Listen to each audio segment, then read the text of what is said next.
mon souhait a été d'abord de mettre en place la champignon, de commencer à produire des champignons, parce qu'on a besoin de faire du chiffre d'affaires. Je suis mis à l'enquête d'un espace pour produire ce champignon. Et nous avons ici, dans le Lot-et-Garonne, beaucoup de vieilles stations fruitières. Et donc, on a dit, ben voilà, on va louer une vieille station fruitière, et on va aménager une vieille station fruitière parce qu'elle correspond quelque part à ce que nous pourrions faire pour le champignon, sachant que nous n'avons pas de grottes. Donc, l'idée, c'était d'arriver à recréer des grottes à l'intérieur de chambres totalement isolées. Et puis, j'ai commencé à aménager ces salles.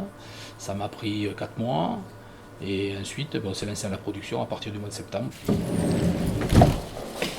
Ces box correspondaient quelque part à des salles de culture de champignons. Les portes, j'ai mis des portes d'occasion parce que normalement je vais avancer ma toiture ici, fermée, isolée, tempérée. Ce seront mes salles de pousse et je sortirai les casiers pour que les filles récoltent tout à hauteur et sur l'espace de récolte. Donc ici je crée un espace de récolte devant. Entrez, entrez.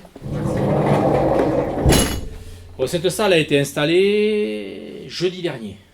L'isolation a été créée de façon la plus optimum possible, avec des installations qui puissent aussi accepter des températures à 80 degrés. Parce qu'en fin de culture, ce qui est intéressant en culture biologique, c'est de pouvoir monter sa chambre à 80 degrés pendant 12 heures, minimum, voire 20 heures, pour désinfecter l'intégralité de la chambre et désinfecter l'intégralité de la culture. Dans la tourbe, en fait, il faut maintenir la fermentation à 25 degrés. Au-dessus de 30, vous tuez le mycélium. Et en dessous de 23, il ne se développe plus.